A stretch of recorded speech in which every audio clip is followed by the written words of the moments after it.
I'm doing okay.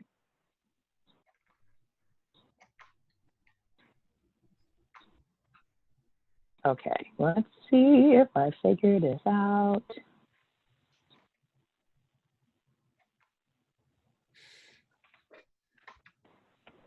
I went with Diet Coke. Oh, all right. Hopefully in a moment you should see. Haha, I did it. Forgive me, this is my first time hosting.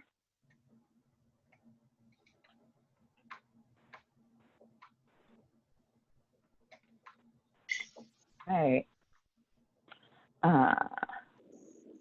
Let's see, who else has joined us? Zucky is here. Tessa is here.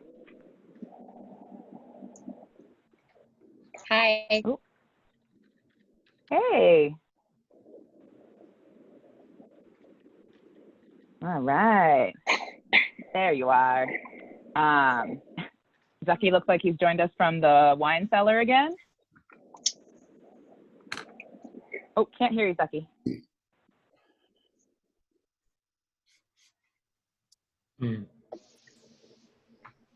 Nope. Can other people hear Zucky? Nope. Okay.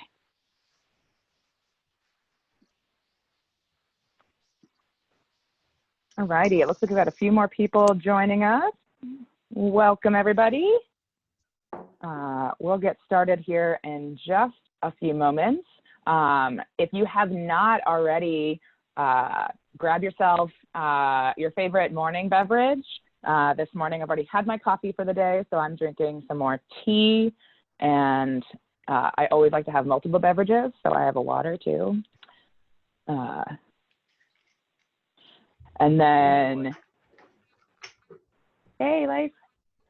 Hi. If you don't get regular updates from us, our information is on there, so you can follow us on social media at 1MC Seattle. And we also send out a weekly email reminder to show up on Wednesdays. But we also recommend that you mark your calendars, put it on your calendar so it's blocked and you show up. So we always love seeing your faces and expanding and supporting each other in our community here.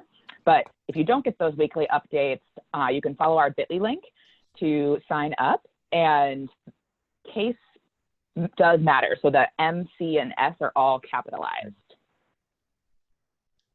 And if one of my team members could maybe pop that in the chat, that'd be great too. Still no hearing me. All right. I hear you, Zucky. You hear me? Yep. Yeah. Oh, yay. Hear you, I'm, see you. You're heard. I'm at home. In your wine cellar? That's where I like to be. Yeah. I love it. All righty. So as we mentioned, today is going to be a little bit different if you saw that in our email. But I'll explain a little bit about how that's going to be different in a few slides here. So for any of you who are new to 1 Million Cups, I know we've got several new people on the call today. Thanks so much for joining us. Yeah. 1 Million Cups is first and foremost a community where we want to welcome creators, entrepreneurs, new business owners, people who might even just have an idea that you might want to kind of put out there into the world. And we want to create that community where you can feel free to offer help to others if you have the ability to offer help, but also ask for help. And, most importantly, get support. And I know that's a big reason why I keep showing up to 1 Million Cups, is that I just love this community and how supportive it is. And it's only recently that I've just started out on an actual business venture. But I've been an attendee for a long time. So you don't have to be a quote unquote entrepreneur in order to be here. What makes us different is that we are not doing any kind of pitch. We ask people to present, to share their story, and we focus in on connecting rather than networking. And we're for the community, by the community. Like I just said, I've been a community member for a long time, and all of us who you might see host like myself are volunteers. And we really intend to be radically and intentionally inclusive. And a big part of that is about, you know, who we invite, who we support in our community. And, you know, please reach out to us if you have any questions or ideas on how we could be even more inclusive. If you didn't know, 1 million cups, here we go. I've got two different devices. So if I hesitate, I can see the delay between things showing up. So the our 1 Million Cups chapter is one of 168 communities across the nation, sponsored by the Kauffman Foundation, which really believes in entrepreneurship to drive our economy. And that, of course, we also need support in order to do that. So you're in good hands. There's lots of us meeting all over the country. And I know that several people have joined us from other communities. So thank you for joining us. And we hope you'll come back.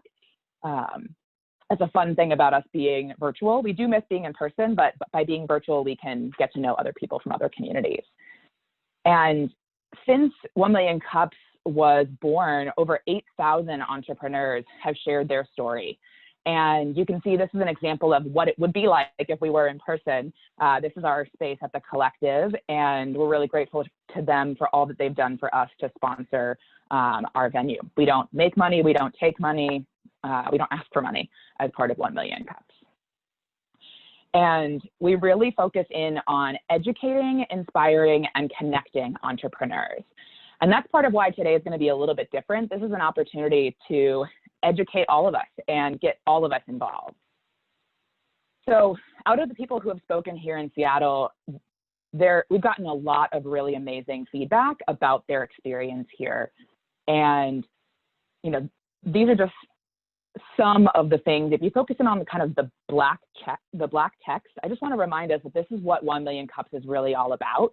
Learning free of judgment, earnestly supportive, kind, respectful, encouraging, because that's the attitude we really need to make sure that we adopt today, with the fact that we're all going to be getting involved. Like I mentioned, we've got different sponsors. So the Collective is our venue sponsor, and then we also have community sponsors, Seattle Strong Coffee and a small studio. Shout out to my other community volunteers who are here or unable to be here this morning, but we love this community and we want to give back. And so please feel free to reach out to any of us. And if you love this community and would be interested in volunteering, please let any of us know. And you can also email us at seattle@1millioncups.com. So if you don't know one of us directly, feel free to reach out to us that way, and we'd be happy to have a conversation with you about how could you get more involved. So what to expect today? How is today different? We always start with a little bit of chatting and conversation. And then instead of what our normal 1 Million Cups format is that we have 1 to 2 presenters present their specific idea for 6 minutes. And then they have a 20-minute Q&A session. Instead, we're doing espresso round presentations. So instead of coffee, we're having espresso this morning. And this is essentially a 1 Million Cups Seattle invention, as far as we know, where we wanted to give our community an opportunity to all practice a little bit. So we'll be asking each of you to do a 30-second presentation. I just saw Jolene, your face caught you. Don't worry, no pressure, presentation, not pitches. I'll share a little bit more about that. And then the espresso Q&A towards the end is really an opportunity for all of us to discuss, like, how did that go? What did we learn from seeing all these rapid fire presentations? And how can we kind of take some of that back into our work, our stories, etc. We always like to end our virtual sessions by promoting more conversation via breakout rooms. So we'll do that later today as well. So we're hoping that this is a shot of energy into our community. It's really important that we're always practicing talking about who we are. If we have an idea that we want to share, or if we want to connect with other people, we need to be able to speak to them, right? We need to be able to engage.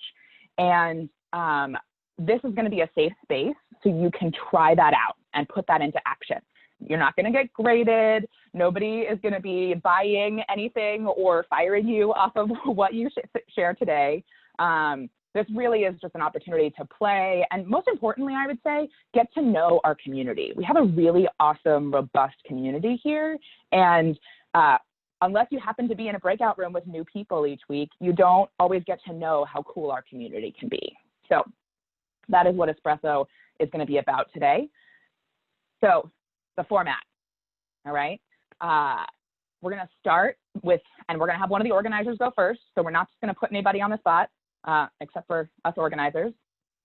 So you're going to start with a 30-second presentation. Now, that could be a lot of things. You could just be telling your story. Who are you, and how did you get to be the person that you are today in 30 seconds, right? I know there's a lot to that. If you do have a business and you want to practice telling about the work that you do, use that. If you have a business and you're trying something new, or if you're just a creator and you're trying something new, and this is a great opportunity to share a little bit in 30 seconds what that thing is that you're trying to do. The only goal of this 30-second presentation is that you do it, right? That you actually participate, and then that you, with the intention of that, like, somebody might want to follow up with you afterwards, that there's something interesting or intriguing where it's like, ooh, I need to know what they're about, you know? Because that's, of course, a lot of what connecting really means in our society today.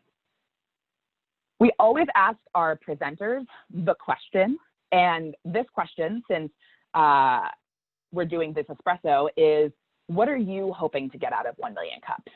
Now, this is in addition to your 30-second presentation, and I'll coach you through each of these steps. So you don't have to memorize any of this, but I'm hoping that you're thinking about maybe what you might talk about. And then after you answer that, then we're gonna open it up for 2 quick questions from the community. So this is gonna get us practice as a community asking specific, relevant questions to a presenter, which of course, again, a key part of being part of our community is being able to ask good questions. It's also really important when you're out there connecting with other people as well. Does that sound doable? Yeah? Getting a few thumbs up? All right. So the most important thing is just have some fun. We've got the slide deck timed, so that way you'll start when the slide changes to the not an orange slide, and then when it goes back to orange, your time is up. Sound good? All right. Who out of my organizers is willing to be our guinea pig so people can see how it goes?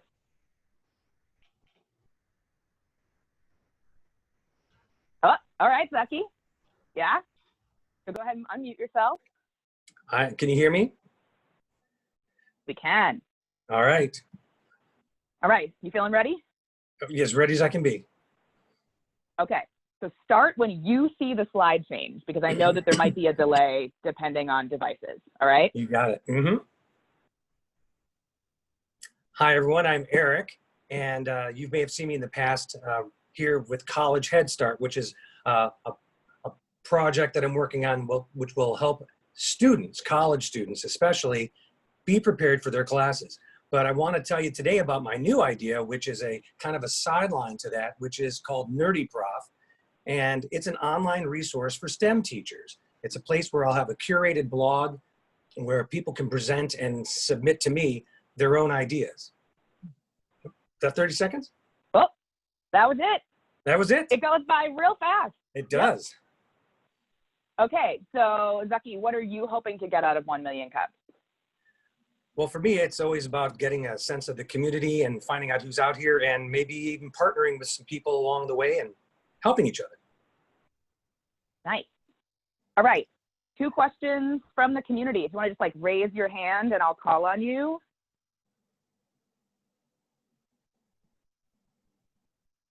Don't be shy. Ask him a question. Okay, Leif. Oh, unmute yourself. And then Rahul get on deck. So Zucky, what is your who's going to be writing the blog? Is it just you, or is it going to be other people contributing as well? It's going to be both. I have a whole bunch of ideas, and I was going to have a blog associated with College Head Start, but I found that most of my ideas were kind of primed towards teachers. So I wanted to create this new place and then also allow other people to submit. So that's why I mean curated. Nice. Great idea. Nice. Rahul? Hey, Eric. Great idea. Is the blog intended for students to use or more for teachers? More for teachers. The College Head Start will have its own blog for students to use. Okay. All right. Sounds good. Thanks. Nice. We did it. Easy, right? You see how it's going to go? Yeah, let's give Zucky a hand. Nice work. All right. So here's what's going to happen. I'm going to have to call on people because we really don't have a ton of time, and it's hard to figure out the whole volunteering thing. So I'm going to be calling on folks, and then it'll just be your time. Okay? So I'm going to resume sharing. Get ourselves back to the right slide. So Tessa, you feel good? You can do it. All right, so make sure you unmute yourself. Okay, I'm unmuted. All right, take it out if you got to. And then when the slide changes, 30 seconds about your story, your business, new project, an idea. Ready? Yeah. Okay. Hi, I'm Tessa. I started Alternative. It's very baby stage. We're facing a lot of disruption right now, an environmental divide, a social divide, and our divide between ourself and ourselves. So spirituality is another word for it. And so I've created a co-working meets health retreat held together by social justice space. And so you get to go to work, your life gets better for going to work, and you improve the world around you. That's it. Nice. Didn't even take 30 seconds. Whoop, whoop. Time by myself. So nice work. What are you hoping to get out of 1 million cups? To be honest, I'm like, this is passion project, and I'm trying to find a place. I'm new to Seattle, find community and find possibly a way to collaborate with other people, assist them, help them find my next job. All the things, just humans, really. Nice. 2 questions from the community. You can either raise your hand physically so I can see you, or you can raise your hand in Zoom.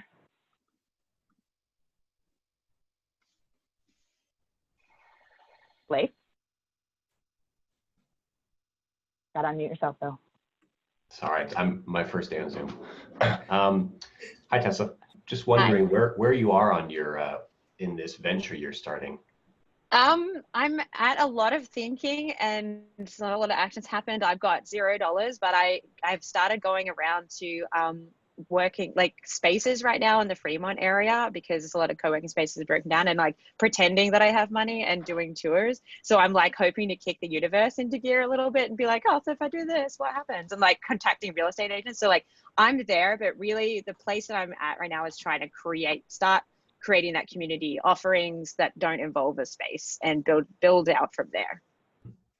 Right on. It's a lot of work, even just the thinking. Thanks for answering. Thank you. Next, Zucky. So you just moved here to Seattle. Where did you come from, and what were you doing before that? Where did I come from? I came from a lot of places. I've traveled the world a lot. I got married, so I had to stay in one spot, because apparently you can't like just go wherever you want when you're married.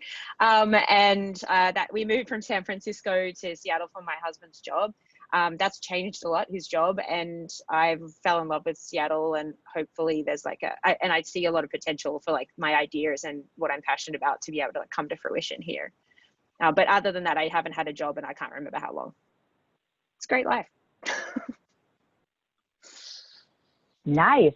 All right. So Thank you. Great. Thanks, Tessa. And thanks everybody for asking questions.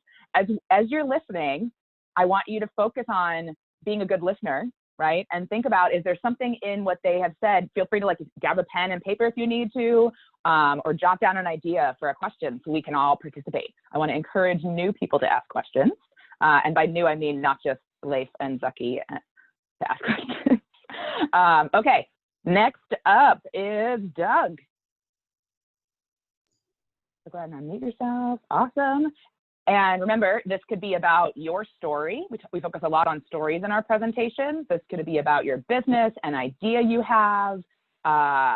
There's lots of things you could talk about. How you feeling? I'm good. Good. Good morning, everyone. All right. So when the slide changes, that's when your 30 seconds starts.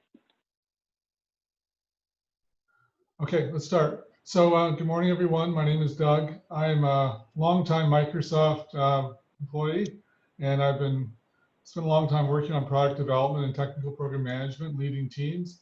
But I left Microsoft to pursue things in the startup community. So I'm right now exploring new opportunities, mostly in the online services space, perhaps B2B or in education. Haven't quite figured that out yet, but that's kind of one of the reasons why I'm engaging here. What? Heads up. That was fast. That is fast. So you kind of started this, but anything to add to what are you hoping to get out of 1 million cups?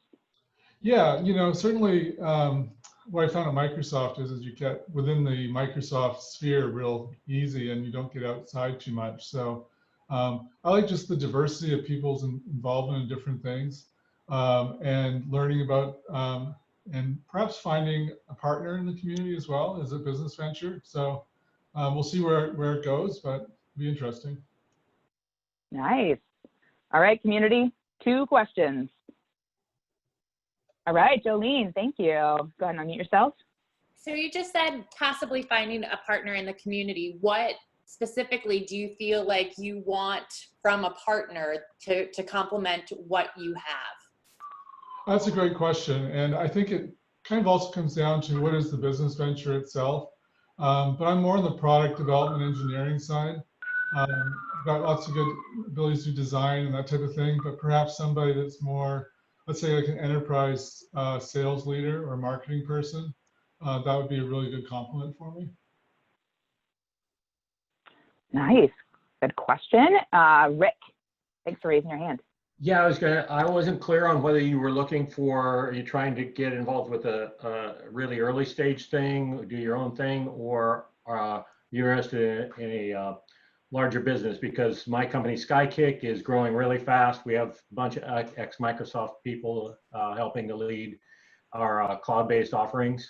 And so you might check out Skykick. Yes, I think actually both are interesting to me. I've been reaching out to people I know in the startup community, so early stage. Co-founding would be a good thing. I think if I found the right opportunity, or early stage involvement in a leadership role. If that doesn't happen, then I'm pursuing a number of ideas with some other people, and maybe that will come together. We'll see. All right, cool. Cool, awesome. So, business partnerships can totally come out of 1 million cups. But remember, we're here about sharing our stories, and the business relationships are kind of a nice thing to hope for, but that's not primarily why we're all here. So, all right, next up is Ryan. So go ahead and unmute yourself. All right. All righty, when it changes, it's your turn. Good morning, all. My name is Ryan Jones. Thanks for having me. I'm here from Phoenix, not Seattle, and it's 110 today. I am working at an ad agency and leaving that to start up my own pay-per-click advertising venture all by myself. So I'm looking forward to being part of the 1 Million Cups community to just kind of refine my ideas and focus them a little bit more and see what direction I should take them in. Nice. Pretty short and sweet. All right. Oh, it hasn't even changed yet, but what are you hoping to get out of 1 Million Cups? Sorry? Let's see. It hasn't changed yet, I don't think. Has it on your end? Okay. There we go. There we go. So what are you hoping to get out of 1 Million Cups? Yeah, some third opinions or perspectives, like when we're all wrapped up in our own head about what we think our business venture ought to be, we're pretty confident we should be going in one direction, but as soon as you start telling it to other people who have like never heard of what you're talking about, you know, they'll ask some real good clarifying questions like, why are you going over there? You know, just that extra perspective, I think. Nice. Sheila, I saw you had your hand raised from before. Do you still have a question now? You can shake your head no. I've got other options if you want. Oh, you're muted still, Sheila, though. Yeah, I had to find my mouth. Yeah, well, like, what's your vision? Like, what difference do you want to make in the world? Yeah, I think a lot of ad agencies waste people's money. I think a lot of them will take as many clients as they can, dump them onto junior associates who don't really have much expertise with managing them, and then their job is to look at their accounts as little as possible so they can take on more accounts. And my approach is really to specialize in like a single-digit number of ad accounts, spending somewhere between like $10,000 to $80,000 a month, and finding businesses that could really benefit from having their accounts looked at and managed just about every single day. You know, that's the difference I see between me and my coworkers. I'll make touches to the accounts often, you know, 5+ days a week instead of 1 or 2 or something like that. And I think the results are that much better. Nice. All right, Mike. Hi, I was curious about what kinds of businesses or styles or even like target audiences that you think you'd be most likely to want to work with or work toward. Yeah, well, as far as the end product or service, not as concerned about that. I do know that the advertisers I want to support, I know that I don't want to be teaching them advertising. I don't want them just to be their first foray into it. There's a bunch of little weird idiosyncrasies with Google and Facebook ads that like, I don't want to keep on teaching people for the first time over and over again. I want to find my target audience as someone who has been or is currently getting screwed by an unscrupulous ad agency. There's plenty of those people out there. Yeah. And there's so much. All right. Yeah. Brian, but nice. Great questions, good answers. Moving right along. So Patrick, I know you've joined us by phone. You're next on my list. You want to unmute yourself if you're able to participate? Yeah. Hey, everyone. This is Patrick. I guess, yeah, so I'm building like this first Pocket Scout company. And essentially what we're doing is, you know, we're focusing on the pet industry. We're building this like this Pocket Scout solution that is like this AI machine learning solution to help pet owners gain real-time knowledge, enjoy the convenience, and spend wisely on their pet. And we really, you know, our vision here is really to, you know, give people the ability to, you know, progress through like the unknown journey. You know, if you raise a pet for the first time, you have, can you hear me? No. Oh, yeah. Katie, we can't hear you. Oh, can you hear me now? Oh, yeah. Now we can you guys hear me? Okay, sorry. What are you hoping to get out of 1 million cups?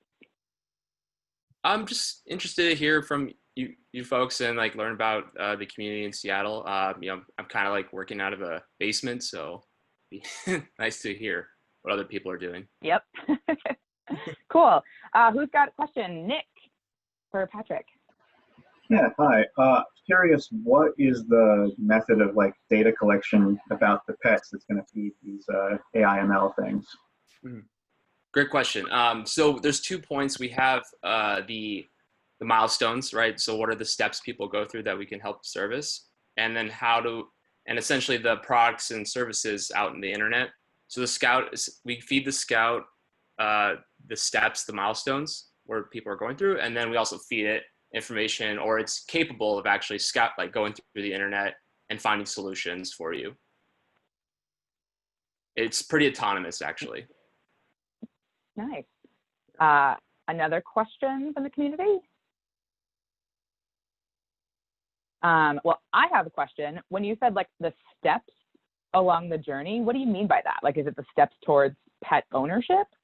Oh yeah, great question. So the like little steps when you raise, when you raise a dog, a puppy, or have like send your kid to college. There's these little things that you have to do like at like every step of the week. Like for example, when you get a puppy, you have to get it vaccinated. You have to do training. You have to do crate training or teething, handling all Got those it. areas. So yeah, the Pocket Scout basically says like, hey, here's the solution that most people do based off your profile. I can go, prepare you for this. Cool. Yeah. All right.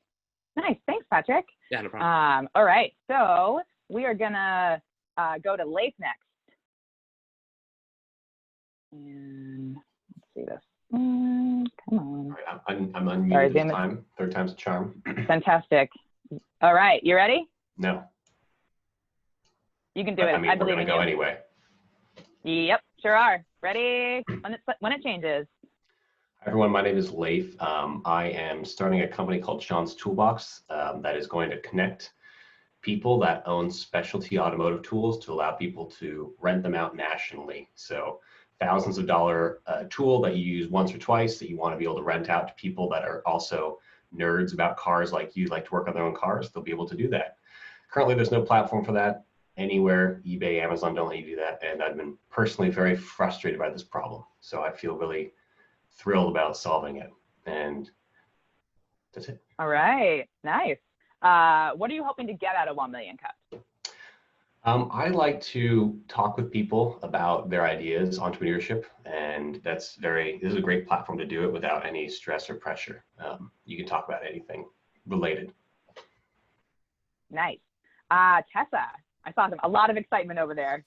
Yeah, I don't know, it's probably judgmental, like that I'm not the person who get excited about that, but I love your idea, Leif, and I'm actually really excited about, I want to know, is this available for motorcycle tools and utilizing that for motorcycles as well? Because I'm not a car person, but I'm definitely a motorcycle person who has that problem. That is totally the plan. I also am a motorcycle person, and I will be including those tools as well eventually. Yes, okay, that's good to know. I will keep my eye out. Nice. All right. Awesome. Bridget, you're up next. Is that me? I'm gonna go ahead. So Bridget, actually. Oh, I'm sorry. That's all right. Hey, can you hear me? All right. Yes. All right. So when it changes, you are up. Hey, I'm Bridget, and I help people stay motivated and consistent with daily personal goals like getting physical activity or waking up early. And the way I do that is by pairing people together one-on-one as accountability partners through a mobile app called Supporty. So Supporty gives you daily high-touch support and accountability for the fraction of the price of a coach. And the app is live on the stores, but we just launched in the new year, so we're about halfway in 6 months and growing and learning. Awesome. So what are you hoping to get out of 1 Million Cups?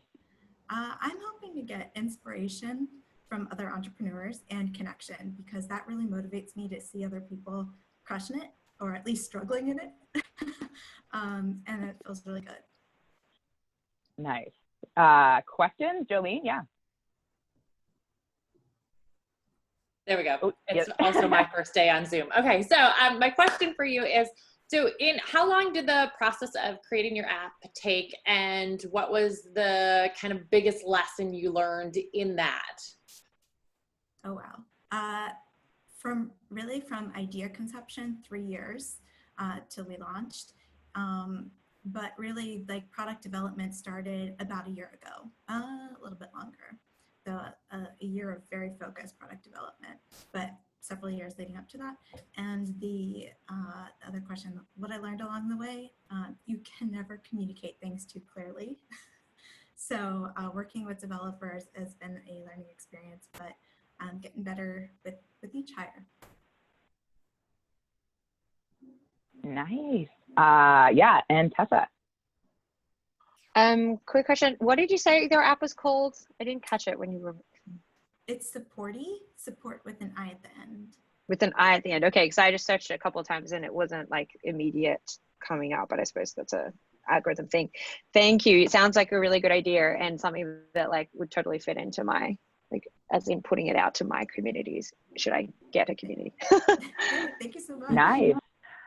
All righty. So we're actually going to switch moving forward to one question. So if you've got a really burning question, make sure that you get your hand up, and I'll do my best to try to not always call on the same people. Nick, you are up. want to get yourself unmuted. All right. So when the slide changes, you're up.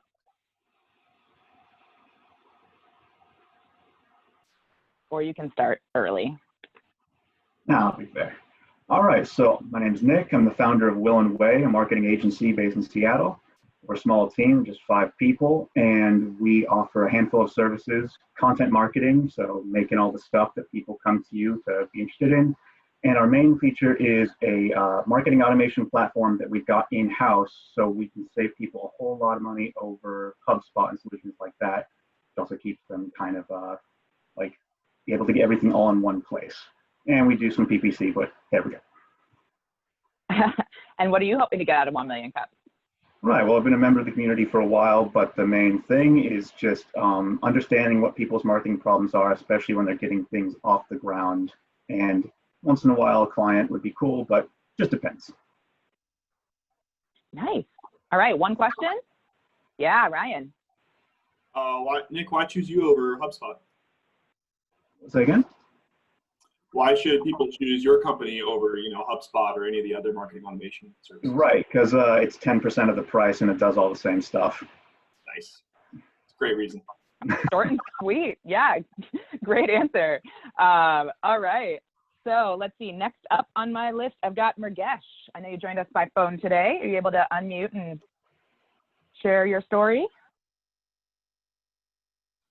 Sure. All right. So when the when the slide changes, it's your turn. I don't have a slide to share. Can I just talk about That's okay. Okay. Yeah. So share your 30-second story, and I'll restart the timer. So ready, go.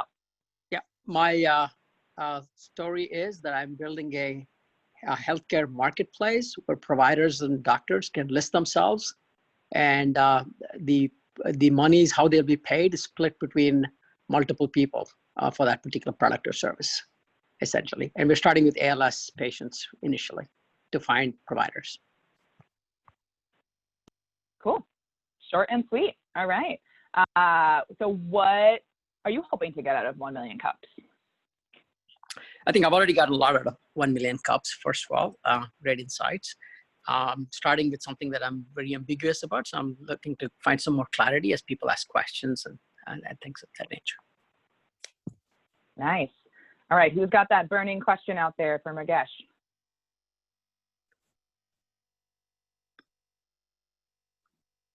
Yeah. Johan. Or sorry, Jolene. J name. So there's other lists out there. How does yours differ, or what sort of information is going to be included that is going to be helpful to the end user? Yeah, so we have functional medicine is a practice that more and more doctors are getting into to address questions of pain, fatigue, a variety of symptoms. And they go much deeper than the traditional healthcare system, but they do not accept insurance. So you got to pay for it. So we help them get paid by patients being able to divvy up the payment among all their friends and family easily. So they share it, essentially. All right. Nice. Quick answer, quick question. Great. Rick, you are up. You bet. I'm Rick Tett. I'm going to start before the slide starts. And I am the inventor of a new type of game controller. This is a feed-operated game controller that is unique in that it uses the same motions as a hoverboard would. So you can steer yourself around in a game. It can also act as a 2-button mouse, and it can actually do keyboard input. And it works now with 17 games. And we're working on more. And it's configurable. I'm looking for eventually to get funded, looking for manufacturing help, Nice. and connections to gaming. I just love the serendipity of 1 million cups to get to know people. Cool. All right. Burning questions from the gang. Yeah, Nick. There we go.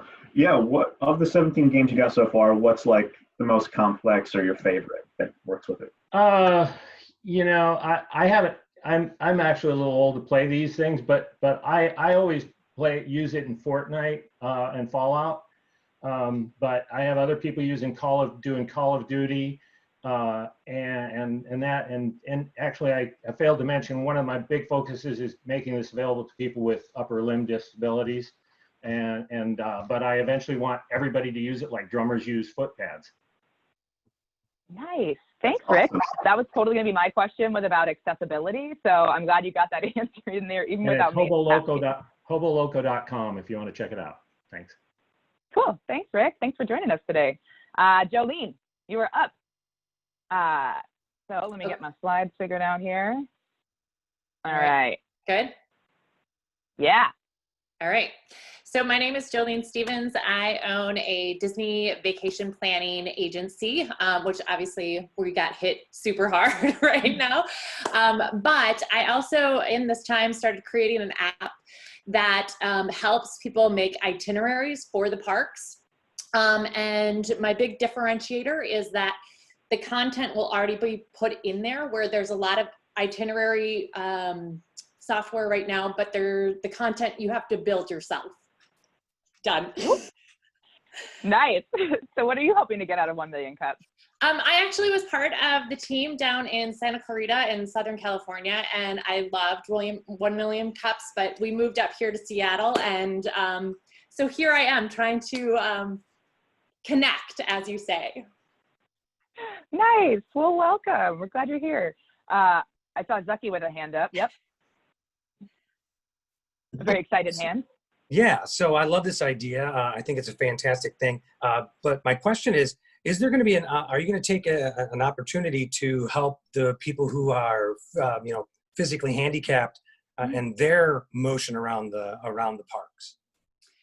As far as itinerary, I mean, Disney does a fairly good job adhering to ADA. Well, no, I shouldn't say fairly good. They do a really good job with ADA guidelines and having resources. And I think that probably version 3 or 4 will probably pull in some of that information that, tells them where the interpreters are, or tells them which lines are accessible and not accessible, which some of that stuff is changing right now, because I think Disney's changing their cues to help distance people. So all of that information, but that's a great kind of thing to think about.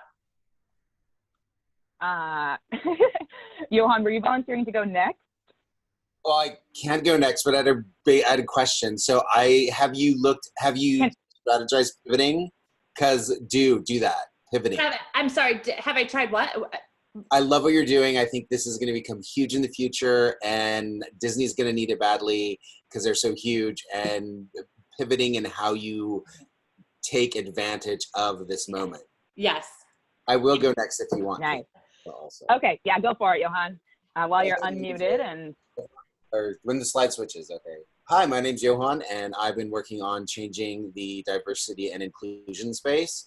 There are so many spaces that open it up, and they automatically start with excluding or only talking about one topic. And inclusion is where everybody has space, and that's the reason I love 1 million cups, is where you have an on-ramp to a conversation. You can continue emoting and empathizing with others, and that will get us to a different space around equity and inclusion, and that's what we need to do to deliver diversity. So did you have anything to add to what are you hoping to get out of 1 million cups? I've got a lot out of I heard a little bit in there.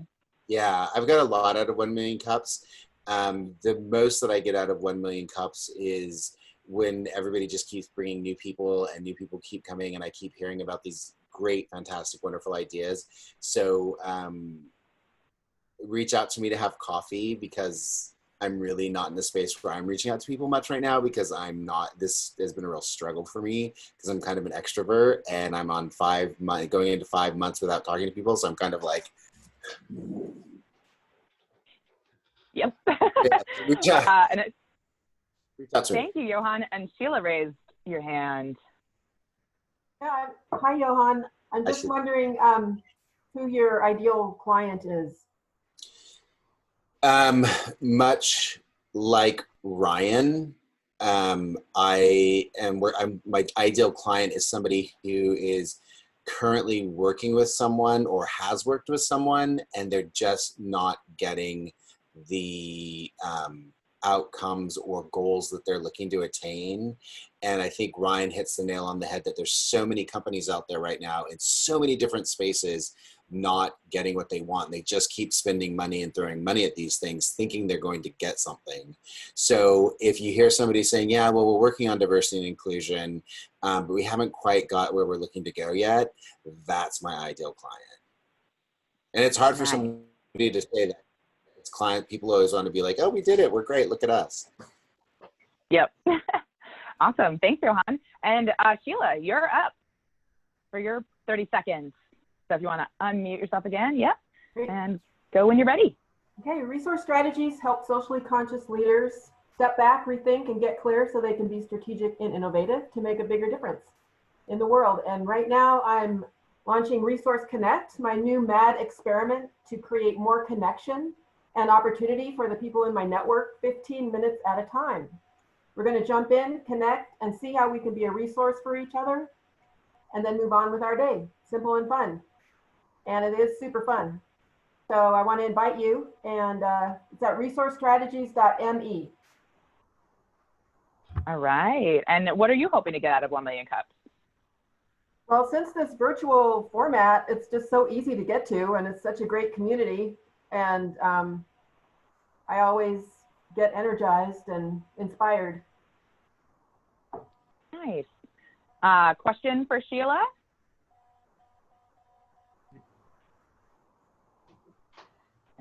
Anybody? Oh, yeah, Tessa. Oh, I'm already off mute. Goddamn, should have known that. Sorry. My question was, so I didn't know, I catch little bits. Is this just for people in like the social impact area specifically, or is it anybody within your network? Yeah, no, I'm really mixing it up to be my whole network. And, you know, I would consider Ryan Jones a little bit of a socially conscious leader, considering that he's trying to do better for clients. So socially conscious comes in all forms. Totally. Thanks. Yeah, nice. Great question. And I totally agree, Sheila, about that. Okay, Art, thanks for joining us by the phone today. Are you able to come off mute and share your story? Let's see. Oh, hi. There you are. Hello. Great. You're up. Okay.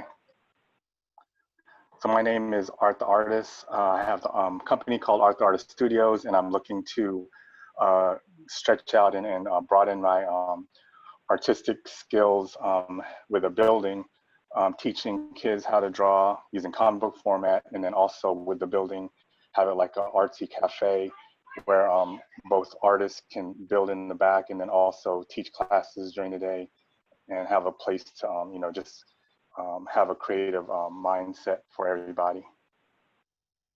Nice. So what are you hoping to get out of 1 Million Cups? Just hearing and listening to other business models and ideas, and then also helping out any way I can where a creative mind might need to be have some input. Great, awesome. And I saw a very enthusiastic hand from Tessa. Okay. Sorry, I'm all in there. I love this idea and I love your energy. And I'm really just wondering, where is it? And yeah, where is it, first of all? Okay, so yeah, I'm actually down in the Augusta, Georgia area. And so I'm like visiting other chapters of 1 Million Cups and get, you know, just also like I said, getting ideas, and then hopefully, you know, kind of working towards the future, stretching it out towards nationwide, but, you know, starting here in the East Coast and then moving out forward towards the West Coast. I asked that because not because I needed to like it to be close to me, but I think I could learn a lot from you, from your experience of doing that and how to like create a community around creativity and out of the box thinking. Yeah, thank you. Yeah. Such a great idea. I'll share my link, and then we can get in contact later on. Cool.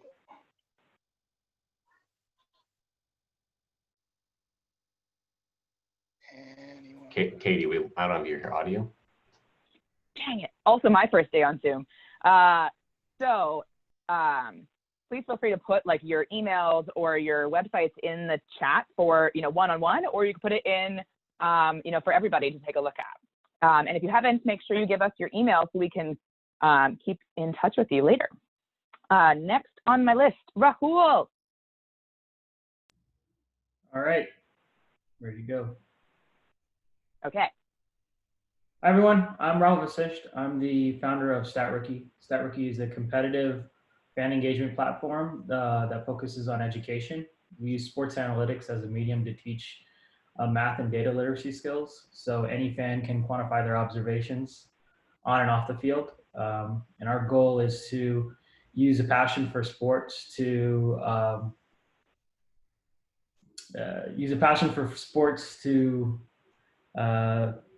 energize learning. Whew, right in at the buzzer. Nice, Rahul. So what are you hoping to get out of 1 Million Cups? I just want to get feedback from the 1 Million Cups community. Yeah, that's my main goal.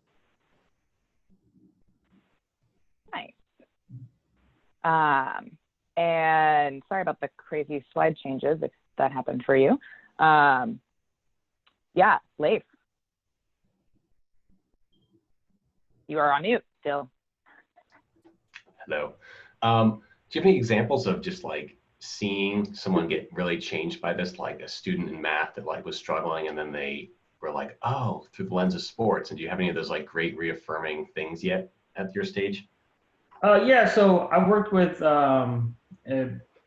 getting some examples of this. Like I have a professor that works on the East Coast. His name is John Drazen. Worked with him.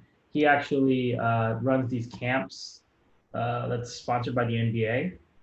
And essentially he gets students passionate about math and data literacy through these camps. Like, they'll go and shoot a bunch of jump shots and, they create a heat map afterwards, or, understanding biomechanics of certain moves. So yeah, there's a lot of literature on it, and it's an effective way to teach. So very excited. Thank you. Nice. Cool. All right, Victor. All right. All right, let's do it.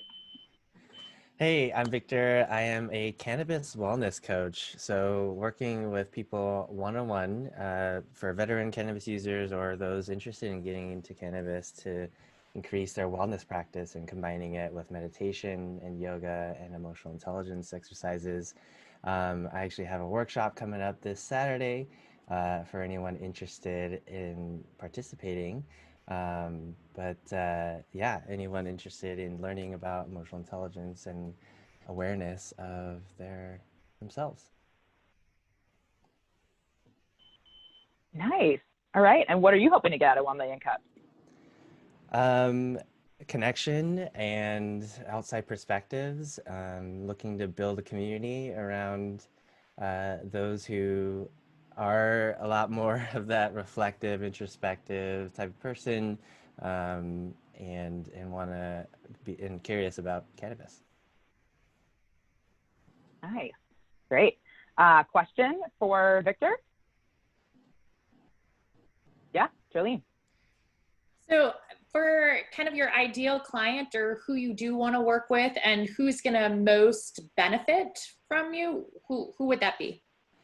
Yeah, I personally love to work with men. There's a lot of men are the underserved, community in the wellness space, and so would love to work with men who are interested in doing that inner work. Cool, nice. Thanks, Victor and Jolene, for the question. Mike, you are up. Get my slides all figured out here. All right. Hi. Ready? Can you all hear me? Yeah. Cool. Hi, I'm Mike Jack. I am a teacher and a writer, and I'm in the beginning stages of creative development on a product that I'm currently referring to as Sitcom in a Box. And ideally, I want to be able to provide a series of short scripts that people can come together in small groups of friends or students or even over Zoom to be able to play through scripts that they are allowed to post online and make public. often, students get kind of stuck and they can't use scripts that are copyright and content. And so I want to make more available that people can interact with and use. Nice. So this is your first time, but what are you hoping to get out of 1 million cups? So a lot of things. This is very much my first time in any of this kind of environment. I am not very familiar with the entrepreneurship side of things. I've been part of creative development teams on different kinds of projects as a writer and also as a teacher, and presenting and implementing. But I'd like to learn more about the entrepreneurship process. And even if I don't find myself there, I'd like to network with people who are there. Cool. Question for Mike.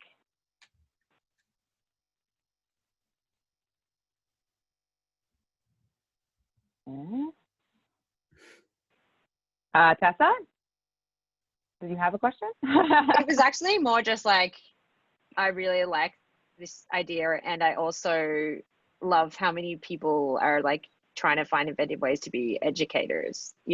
I just and find and get around these like stupid resource challenges. But yeah, I just wanted to say, I was just thinking about how I really love that idea and give you some validation for doing it. Not really a question. Nice. Awesome. So this took way longer than we were expecting to. I know we've only got a few minutes left of our hour, but I know I haven't had a chance to go. Are you all cool if I go? All right. So I'm going to wait until my slide changes over here. So I'm Katie McLaughlin, and I help companies to get at the root of their business and performance issues by taking a deep dive on how their teams are actually engaging in the workplace. What I've found as a training leader, a change manager, a coach, that we can put all these things into place to try to make it a great place to work, but that doesn't matter if it's being undermined by your manager, other people on your team, and conflicting policies. So what I'm hoping to get out of 1 million cups, for a long time, it's just been inspiration. I've had these ideas. I've been hatching them for well over a decade, and getting laid off in May was a really good, hey, go do the thing now, impetus. So I'm here mostly for emotional and social support, because this is hard and scary, but really fun. So, yeah, Jolene. Still don't know where the mute button is. So my question to you is, what's that biggest challenge right now that you're like, I don't know how to tackle this? Oh, biggest challenge, I don't know how to tackle this. So at least presently, I am dealing with my own stuff around how much am I actually promising a company that they're going to get out of doing this work with me, right? Can I really promise that all these metrics back here are going to actually change? So that's kind of my current challenge, is getting okay with the fact that I can make some promises, and as a client, they have to do the work. So yeah, thanks. All right. Well, thanks everybody. We would love to hear your thoughts, but we're running out of time. So if you have thoughts, please feel free to email us at seattle@1millioncups.com. We would love to know what you thought about this espresso round, especially virtually. And if you think of somebody who might be a creator of some kind, make sure you bring a friend next week. As we've talked about today, there is no requirements on having a business license or having any clue what you're doing. We are all trying to figure this out, and we might as well help each other out and be that support for each other as we embark on some new adventures. And if you had fun today, we encourage you to apply to present. You don't have to, again, have it all together. The presentation, we get you coaching if you need it, and support. And it's only 6 minutes, so it's just a little bit longer than what we did today, but super low pressure, and it's a lot of fun for anybody who out there who has already done it. And we're probably not going to do breakout rooms unless people are going to stick around, but feel free to stay on and provide some feedback if you've got it, or if people want to do breakout rooms, we still can. Yeah, Leif? I do have some feedback. I want to say, and I'll blow everyone's mind right now. Did everyone know this is Katie's first time taking in the host role in 1 Million Cups? She did so well, and like she's been doing it forever. Amazing. So, great job, Katie. Great job, Katie. Thanks, guys. I had no idea. Good job. You've got so much energy. Oh, and getting us to the end with it 2 minutes to spare is absolute genius. Yeah, right on, right on. Oh, thank you. I literally could not do this sitting. I'm standing right now. So if you need a trick on how to have energy on your Zoom calls, stand up. Good strategy. Cool. Any other Bye, guys. thoughts people want to share, or feel free to put in the chat your info so people can connect with you. All right. Thank you. Hey, everyone. Next week is Rahul, so you get to hear more about what he had to say today. Good point. Yay! Thanks, everyone. Yeah, good Thank point. you. Thanks, Becky. Great job. Thanks, everybody.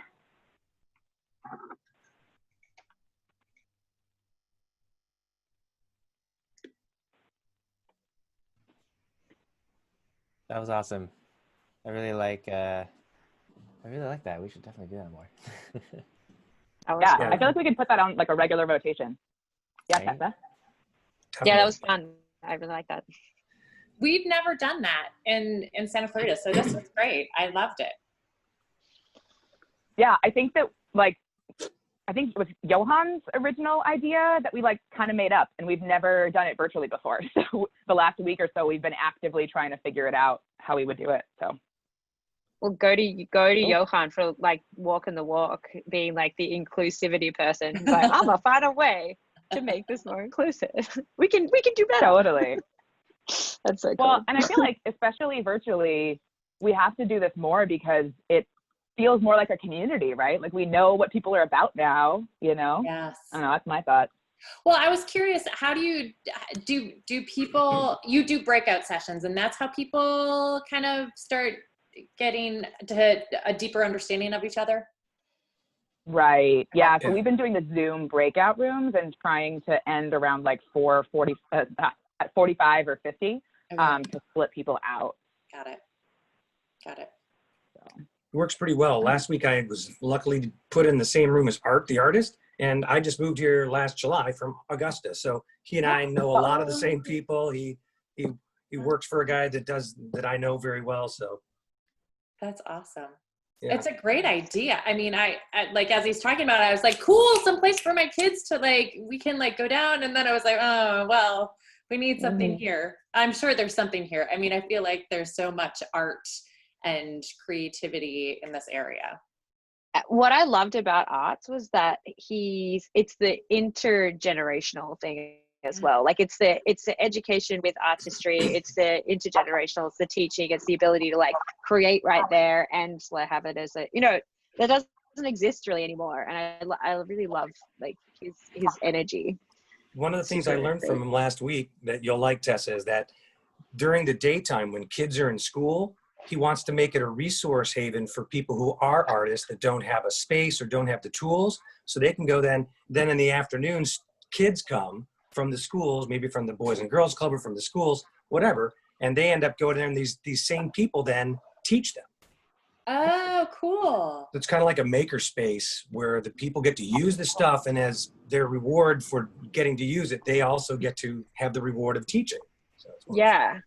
And it's like pay it forward. And there is like a space here that I was just reading about, just in Seattle. It's a pottery, it's a pottery workshop where you pay a membership and you can access the workshop whenever you want to. And that kind of setup was really cool. And I was like, well, that could be the same for an art space where you just like pay a membership. You go, well, obviously you don't have to pay a membership. Here you've got like the paying it forward concept, but like that is such a great resource. I'm looking for that literally right now. That's more like a community, So there is something sort of in that vein in Seattle. Am I muted? No, you're good. Okay, cool. There's something in that vein in Seattle for like young writers and artists. It's called the Bureau of Fearless Ideas, and it's geared towards students. It does not have like an adult space, but they invite adult authors, artists, teachers to be able to interact and volunteer and work with the students. So yeah, that's a place where I became a volunteer shortly before the COVID shutdown. So I don't have a lot of firsthand knowledge of that interaction, but it seems like a very cool space. Thank you for sharing that. Is that the one in? Oh, sorry. Mike, is that the one in Greenwood with like the space store out front? Yeah, they've changed the space storefront. So they're nixing the space and they're going to another sort of storefront setup. Oh my God, I know exactly where they've come from. They've come from this talk by David Eggers about getting kids to write. And there's one in Australia in Sydney that I volunteered with, which had a space storefront too. But it's funny that you say that, just a side note, because when I first met Katie actually, and Johan and a handful of other people, actually not that many people, at a cups just before COVID started, like as COVID started, my old pitch about alternative was about play, like bringing play to adults, essentially, like creating a space so adults can play, because that's what we really need to feel good and do life. And so like, it's so funny, there's so many offerings for children and young and youth, and I get it, but I'm like, but we need the humans like who are like voting and like have jobs and money to spend right now, like living their lives a bit more, anyway. It's just like, to be honest, I'm surprised that, I mean, I'm out here in the burbs, so please no judgment that I'm out here in the burbs, but I was super surprised that like there's not more, like where I came from, it was like, no, like the Art Institute did continuing education classes at night, and so it was super accessible, and I'm like, is there nothing out here? I was like, why isn't like Pratt like doing like the continuing education for me as a person who just wants to enrich my life? So I was surprised. Yeah. Oh, go ahead. I was gonna say, there actually are a lot of like adult education things here in Seattle, but I've probably like, if you moved here during the pandemic, you're probably not getting like any sense right? But you're downtown, which means you're talking mostly downtown, yes? I don't think so. What do you think, Mike? I think they're around. Some of them can be difficult to find, but they're around. One of them that I would recommend is Nils Osmar's Rekindle School. Rekindle School has a few different places that it teaches out of, but largely it bases somewhere near the University of Washington. Okay. And they're, general continuing education for adults. I mean, there is also the UW Professional and Continuing Education Program, which is much more technical. Yeah. The Rekindle School is a lot of fun stuff too. Like I did a voice acting workshop series there. Okay. Last year, and so yeah, there are resources. It can be hard to find them, but we're talking. But you're downtown, right? I mean, we're still talking downtown. I mean, this is University of Washington. I wouldn't call it downtown, but well, okay. So like, I'm out in Sammamish. Like, let's be honest. I'm out. So like, hiking it in. That's what I mean. Like, I would have thought that like Bellevue, maybe I could find something, or like, but like it's. In Seattle proper, it seems like much more. Yeah, I would agree. I would agree with that statement for sure. I think that, I'm trying to think if I can think of any other examples of that, but that wouldn't be in Seattle, but I would agree with you. A lot of them are here. Which is cool. I mean, that's the fact that there's stuff over there. Like, it just makes it hard when you got kids and you got a husband. Like, the commute starts getting like less, like, I missed where in the burbs you are. You north or south? I'm in Sammamish, so I'm about outside of traffic. I'm a half an hour to kind of like downtown, but getting in and out. That's actually why I'd never been to Million Cups, is because my kids start school at 9. And so like, which was a bummer, but here I am. So I'm very grateful that like somehow this COVID thing is working in my favor finally. There's a lot of pros to the COVID thing. We have to give it some credit. Love a good shake up of the norm. Yes. And I think we're going to continue to Zoom, our sessions out even when we get back, whenever that is. My guess is next summer, to be honest with you. But whenever we do get back, I think we'll have both in-person back at the collective, which Tessa, you should go check out. If you want a connection there, I'm a member at the collective, so it's a great place. But also, but I just think that we're going to zoom out for forever now. That's great. Yeah. Well, and I've been thinking about, Johan's really kind of like our equity expert as part of the community, right? And I thinking a lot about access to 1 million cups. And, we've got members of the community who are disabled, right? Or, who live farther out. And so I think if we're able, I would love for us to continue broadcasting on Zoom if we could figure it out once we're live in person, because I think that'll promote access to more than just people who can show up in person. I've had an experience during COVID, a treatment experience, so therapeutic environment that they try to do combined online and in person, and try to bring those groups together. And like what I found is that like you either want to be all online or all offline. It just doesn't work trying to like connect the two, and because you just don't feel a part of a community. Whereas like here we can still maintain a community feel, and we can see the person talking and who is in our group and connect with all of them. And so like that's a bit of a learning for like down the road, that maybe two, like one on one day and one on a different day. Like I know that's maybe getting a bit out there, but like 2 a week, one that's run online and one that's run in person, could be really cool for all those reasons you just said. Yeah, I've had similar experiences. Oh, sorry, Nick, go ahead. No worries. I was saying just in the context of just like a work thing, I was doing a remote thing for Microsoft. There was a big remote team and then there was a big in-house team. And we were always like, whether they intended it or not, second-class citizens, basically. So it just never was the same. Yeah. I think if we're going to do it, we'd have to be really intentional about it. Yeah, I'm sure there's. And see if we could try to prevent some of that. Yeah, before, when I was employed by somebody, I had been remote for the last 4 years. So I've experienced exactly what you're talking about, Nick. And I was also like a facilitator, like a trainer. So when I would lead a training and I wasn't in person, I would make them all join from their own computers, even if they were sitting next to each other, because I wanted them to be able to communicate like this. Yeah. That's a really great idea. Yeah, that could help. It seemed to work well. So. I got to roll, guys. This was so much fun. This was so fun. Nice And meeting you, Tessa. Yay. Lovely to see people's faces. Really cool. Yes. I've chosen you Yeah, guys great to over see my you too. other group that happens at the same time, and I'm just like, oh my god, maybe I'll never go back. I'm so Anyway. glad you did. Yeah. Have a good day, guys. Have a good day. Take care. See you around. Yeah, Bye. you too. Okay, can I ask more Awesome. questions, Mike? Because I don't know, like, there's like what you're talking about in the public space. Like, tell me more about like what are the constraints and what are people looking for? Like, I don't know. I feel kind of dumb. So no, that's fair. Like, and this is one where I will admit that I don't know all of the details and inner workings of this kind of thing. But there are a lot of stipulations on what you can't take that is somebody else's words and reproduce, film yourself doing, put online in some form. And so anytime somebody is posting something that is actually somebody else's original content on YouTube, there are a lot of cases where you can get away with saying, this is a work that I've done for fun. This is not actually something that I'm making money off of.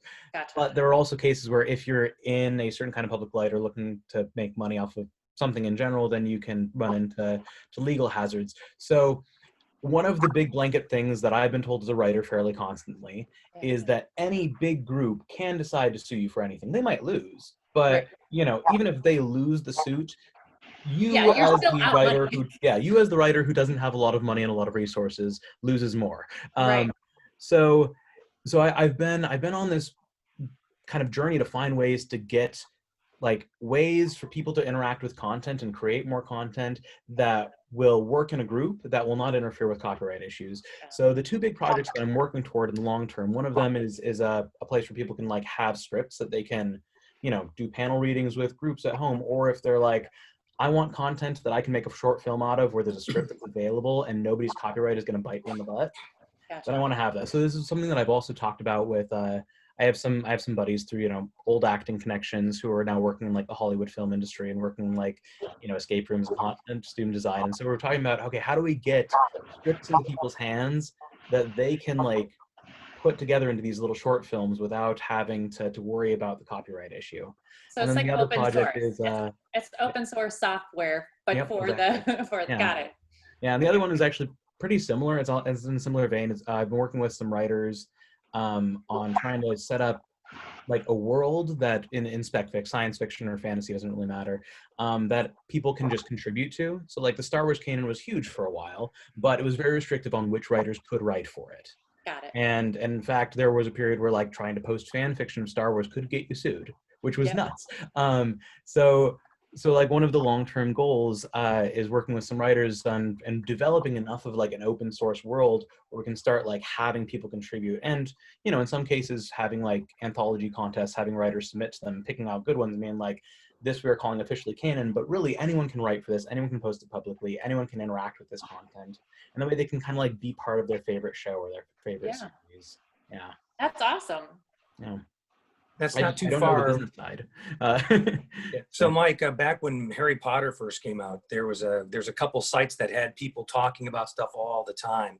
And I think what you're talking about is taking that to the next level, which is not just, hey, let's discuss what's going on in the books. What do we think is going to happen? But actually writing stuff down.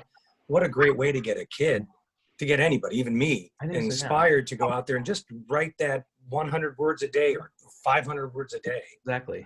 Yeah. Be creative. And what I think would be great for something like Harry Potter to have a bunch of people talking about like which theory they would say would go forward. If a bunch of people are posting these online, you have a forum that's dedicated to be able to like to host these kinds of things, and a couple of curators, you know, a couple of writers who are published enough or established enough who can pick through them and at some point say, these are all excellent. Thank you all for contributing. We've chosen this as the canon direction. So these are you know, all stories that are posted online, but this is our official one that we're going with for like what has happened in the actual story. Continue from there. I So think it's like group choose your own adventure, right? Yeah. Like, I that's think it's a very awesome. doable thing. I do not personally have the resources to do it all told, but at the end of this, Mike, do they record it? Oh yeah, for the comment box like that. That's what I've been pitching to people when I talk to filmmaking friends. I'm like, you know, let's get everyone these scripts. And my initial concept is 6 like 10-minute scripts, and that's like your mini sitcom season, and that you can do with 4 to 6 people possibly playing different roles. Doesn't really matter. You can do paneled readings at home, or if people are feeling ambitious, they can record it either on their phone or with a camera, whatever, and post it on YouTube. And when I've talked to like my main filmmaking buddy, I'm like, all right, is there a way that we can host these video submissions and like have people upvote them and like, you know, choose which ones are the, you know, like, cool, we're calling this the official episode here. So yeah, and as a concept, it sounds really cool. I don't know what it takes to get it off the ground, but I do luckily know how to write the copyright stuff in such a way that everyone is allowed to take it and use it. In theory, they're not allowed to take it and resell it, but you can write the copyright in such a way that anyone can take it and use it and produce their own version of it, their own effectively cover of this episode, as opposed to like a cover of a song. Yeah. That's cool. Yeah. Well, and I think that could be really fun. Like I imagine for somebody, like they could even just record it, right? Like with their phones and stuff, right? You could encourage creativity that way too. Like, you know, think about how do you find costumes and, you know, where are you going to film it, right? Like you could actually teach people lots of interesting concepts, right? About how to have a good video. I think so, yeah. If you put kids out there and you give them just the opportunity to go do stuff, they're going to come up with some crazy ideas. My fiance showed me an amazing thing, and it's like years old, but these kids got together. I guess they weren't really young, but these teenagers got together and like used World of Warcraft, I think, and they created videos that they put on YouTube, but they played their own scripts within the game. Yeah, it's cool. Yeah. So they didn't act themselves, but they had their characters online acting. So they wrote the script, did all the voice work, but then they also played the parts in their own avatars. Yeah. That's like my 9-year-old's doing that with stop motion. Like he's a little bit different level, but like every day there's like a new like spy or ninja, and like it's awesome. That is so cool. That's excellent. Yeah. That's what happens when you don't let them like watch movies. They have to make them themselves. Yeah. Teach them some good life skills. Figure out how to entertain yourself. Right, totally. Everyone, I need to go. Have a great day. Thanks so much for coming. I hope to see you next week for Rahul. And by the way, Katie, it says we're recording right now. So we are recording. I think that Leif's turned it on. Oh, okay. It looks